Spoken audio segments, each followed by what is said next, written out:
ओम श्री अनंत कोटि ब्रह्मांड नायक राजाधिराज योगिराज पार ब्रह्म श्री सच्चिदानंद समर सद्गुरु साईनाथ महाराज की जय हो। हे साईं, आज श्री साईं सच्चरित्र का अध्याय 35 का पठन होने जा रहा है। हे गुरुवर, आपके चरणों में प्रार्थना है कि ये अध्याय सभी के चित्त में उतरे, सभी को इसका लाभ हो। आइए अध्याय 35 शुरू करते हैं। काका महाजनी के मित्र और सेठ निर्बीज मुनक्के बांद्रा के एक ग्रस्त की अनिद्रा, बालाजी पाटिल नेवास्कर बाबा का सर्प के रूप में प्रकट होना। इस अध्याय में भी उदी का महात्म्य ही वर्णित है।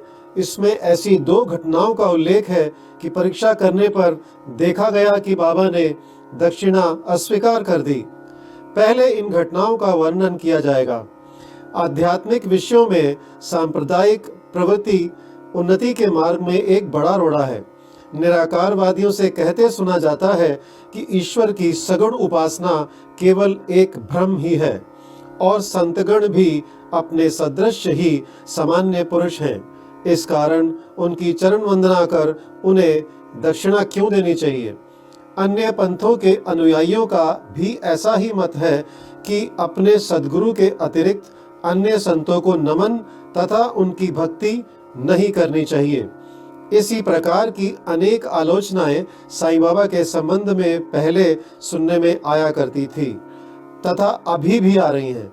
किसी का कथन था कि जब हम शिरडी गए तो बाबा ने हमसे दक्षिणा मांगी।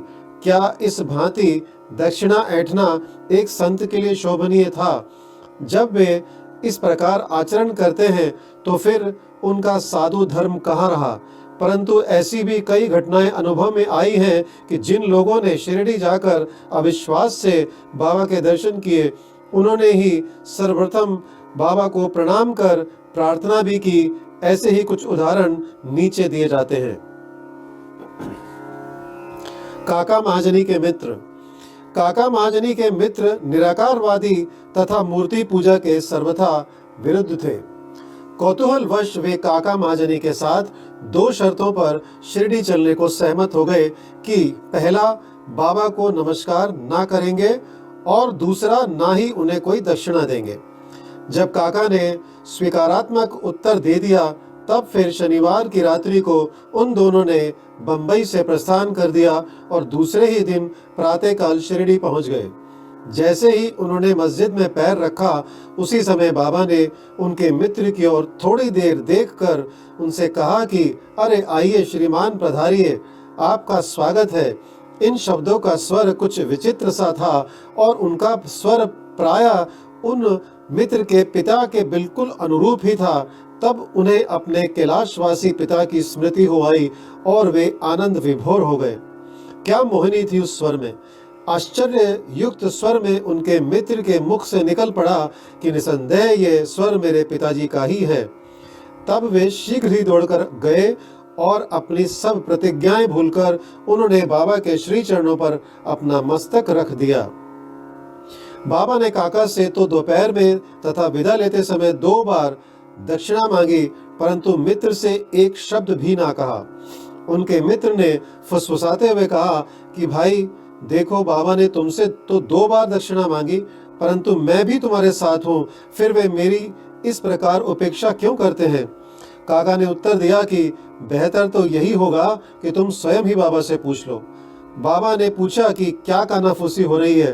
तब उनके मित्र ने कहा कि क्या मैं आपको दक्षिणा दूं? बाबा ने कहा कि तुम्हारी अनिच्छा देखकर मैंने तुमसे दक्षिणा नहीं मांगी, परंतु यदि तुम्हारी इच्छा ऐसी ही है तो तुम दक्षिणा दे सकते हो। जब उन्हें 17 रुपए भेंट किए, जितने काका ने दिए थे, तब बाबा ने उन्हें उपदेश दिया कि अपने बीच जो तेली की दीवार यानी भेदभाव है, उसे नष्ट कर दो, जिससे हम परस्पर देखकर अपने मिलन का पथ सुगम बना सकें। बाबा ने उन्हें लौटने की अनुमति देते हुए कहा कि तुम्हारी यात्रा सफल रहेगी। यद्यपि आकाश में बादल छाए हुए थे और वायु वेग से चल रही थी, तो भी दोनों सकुशल बंबई पहुंच गए। घर पहुंचकर जब उन्होंने द्वार तथा खिड़कियां खोली तो वहां 2 मृत चमगादड़ पड़े देखे। एक तीसरा उनके सामने ही फुर्र करके खिड़की से उड़ गया। उन्हें विचार आया कि यदि मैंने खिड़की खुली छोड़ी होती तो इन जीवों के प्राण अवश्य बच गए होते, परंतु फिर उन्हें विचार आया कि यह उनके भाग्यानुसार ही हुआ है और बाबा ने तीसरे की प्राण रक्षा के हेतु हमें शीघ्र ही वहां से वापस भेज दिया। अब इसके आगे है काका महाजनी के सेठ। बंबई में ठक्कर धर्मसिंह जेठाबाई सॉलिसिटर यानी कानूनी सलाहकार की एक फर्म थी। काका इस फर्म के व्यवस्थापक थे। सेठ और व्यवस्थापक के संबंध परस्पर अच्छे थे। श्रीमान ठक्कर को ज्ञात था कि काका बहुधा शिरडी जाया करते थे और वहां कुछ दिन ठहरकर बाबा की अनुमति से ही वापस लौटते हैं। कौतूहलवश बाबा की परीक्षा करने के विचार से उन्होंने भी होलिकोत्सव के अवसर पर काका के साथ ही शिरडी जाने का निश्चय किया। काका का शिरडी से लौटना सदैव अनिश्चित सा ही रहता था, इसलिए अपने साथ एक मित्र को लेकर वे तीनों रवाना हो गए। मार्ग में काका ने बाबा को अर्पित करने हेतु 2 सेर मुनक्का मोल लिए। ठीक उसी समय पर शिरडी पहुंचकर वे उनके दर्शनार्थ मस्जिद में गए। बाबा साहेब तरखड़ भी तब वहीं पर थे। श्री ठक्कर ने उनसे आने का हेतु पूछा। तरखड़ ने उत्तर दिया कि मैं तो दर्शन के लिए आया हूँ, मुझे चमत्कारों से कोई प्रयोजन नहीं। यहाँ तो भक्तों की हार्दिक इच्छाओं की पूर्ति होती है। काका ने बाबा को नमस्कार कर उन्हें मुनक्के अर्पित किए। तब बाबा ने उन्हें वितरित करने की आज्ञा दे दी। श्रीमान ठक्कर को भी कुछ मुनक्के मिले। एक तो उन्हें मुनक्का रुचिकर ना लगता था, दूसरे इस प्रकार अस्वच्छ खाने की डॉक्टर ने मनाही करी थी, इसलिए वे कुछ निश्चय ना कर सके और ना चाहते हुए भी उन्हें ग्रहण करना पड़ा और फिर दिखावे मात्र के लिए उन्होंने मुंह में डाल लिया। अब समझ में ना आता था कि उनके बीजों का क्या करें। मस्जिद की फर्श पर तो थूका नहीं जा सकता था, इसलिए उन्होंने वे बीज अपनी इच्छा के विरुद्ध अपने खीसे में डाल लिए और सोचने लगे कि जब बाबा संत हैं तो यह बात उन्हें कैसे अविदित रह सकती है कि मुझे मुनक्के नापसंद हैं। फिर क्या वे मुझे इसके लिए लाचार कर सकते हैं। जैसे ही ये विचार उनके मन में आया, बाबा ने उन्हें कुछ और मुनक्के दिए, पर उन्होंने खाया नहीं और अपने हाथ में ले लिया। तब बाबा ने उन्हें खा लेने को कहा। उन्होंने आज्ञा का पालन किया और चबाने पर देखा कि वे सब निर्बीज हैं। वे चमत्कार की इच्छा रखते थे, इसलिए उन्हें देखने को मिल गया। उन्होंने सोचा कि बाबा समस्त विचारों को तुरंत जान लेते हैं और मेरी इच्छा अनुसार ही उन्होंने उन्हें बीज रहित बना दिया। क्या अद्भुत शक्ति है उनमें। फिर शंका निवारणार्थ उन्होंने तरखड़ से, जो समीप ही बैठे हुए थे और जिन्हें भी थोड़े मुनक्के मिले थे, पूछा कि किस किस्म के मुनक्के तुम्हें मिले। उत्तर मिला, अच्छे बीजों वाले। श्रीमान ठक्कर को तब और भी आश्चर्य किया कि यदि बाबा वास्तव में संत हैं तो अब सर्वप्रथम मुनक्के काका को ही दिए जाने चाहिए। इस विचार को जानकर बाबा ने कहा कि अब पुनः वितरण काका से ही आरंभ होना चाहिए। यह सब प्रमाण श्री ठक्कर के लिए पर्याप्त थे। फिर श्यामा ने बाबा से परिचय कराया कि आप ही काका के सेठ हैं। बाबा कहने लगे कि ये उनके सेठ कैसे हो सकते हैं, इनके सेठ तो बड़े विचित्र हैं। काका इस उत्तर से सहमत हो गए। अपना हठ छोड़कर ठक्कर ने बाबा को प्रणाम किया और वाड़े को लौट आए। मध्याह्न की आरती समाप्त होने के उपरांत वे बाबा से प्रस्थान करने की अनुमति प्राप्त करने के लिए मस्जिद में आए। श्यामा ने उनकी कुछ सिफारिश की। तब बाबा इस प्रकार बोले, एक सनकी मस्तिष्क वाला सभ्य पुरुष था, जो स्वस्थ और धनी भी था। शारीरिक तथा मानसिक व्यथाओं से मुक्त होने पर भी वह स्वतः ही अनावश्यक चिंताओं में डूबा रहता और व्यर्थ ही यहाँ वहाँ भटक कर अशांत बना रहता था। कभी वह स्थिर और कभी चिंतित रहता था। उसकी ऐसी स्थिति देखकर मुझे दया आ गई और मैंने उससे कहा कि कृपया अब आप अपना विश्वास एक इच्छित स्थान पर स्थिर कर लें। इस प्रकार व्यर्थ भटकने से कोई लाभ नहीं। शीघ्र ही एक निर्दिष्ट स्थान चुन लो। इन शब्दों से ठक्कर की समझ में तुरंत आ गया कि यह सर्वथा मेरी ही कहानी है। उनकी इच्छा थी कि काका भी हमारे साथ ही लौटे। बाबा ने उनका ऐसा विचार जानकर काका को सेठ के साथ ही लौटने की अनुमति दे दी। किसी को विश्वास ना था कि काका इतने शीघ्र शिरडी से प्रस्थान कर सकेंगे। इस प्रकार ठक्कर को बाबा द्वारा विचार जानने का एक और प्रमाण मिल गया। तब बाबा ने काका से 15 रुपए दक्षिणा मांगी और कहने लगे कि यदि मैं किसी से 1 रुपया दक्षिणा लेता हूँ तो उससे 10 गुना लौटाया करता हूँ। मैं किसी की कोई वस्तु बिना मूल्य नहीं लेता और ना तो प्रत्येक से मांगता ही हूँ। जिसकी ओर फकीर ईश्वर इंगित करते हैं उससे ही मांगता हूँ, और जो गत जन्म का ऋणी होता है उसकी ही दक्षिणा स्वीकार हो जाती है। दानी देता है और भविष्य में सुंदर उपज का बीजारोपण करता है। धन का उपयोग धर्मोपार्जन के लिए ही निमित्त होना चाहिए। यदि धन व्यक्तिगत आवश्यकताओं में व्यय किया गया तो यह उसका दुरुपयोग है। यदि तुमने पूर्व जन्मों में दान नहीं दिया है तो इस जन्म में पाने की आशा कैसे कर सकते हो? इसलिए यदि प्राप्ति की आशा रखते हो तो अभी दान करो। दक्षिणा देने से वैराग्य की वृद्धि होती है और वैराग्य प्राप्ति से भक्ति और ज्ञान बढ़ जाते हैं। 1, 2 और 10 गुना लो। इन शब्दों को सुनकर श्री ठक्कर ने भी अपना संकल्प भूलकर बाबा को 15 रुपए भेंट किए। उन्होंने सोचा कि अच्छा ही हुआ जो मैं शिरडी आ गया। यहाँ मेरी सब शंकाएं नष्ट हो गई और मुझे बहुत कुछ शिक्षा प्राप्त हो गई। ऐसे विषयों में बाबा की कुशलता बड़ी अद्वितीय थी।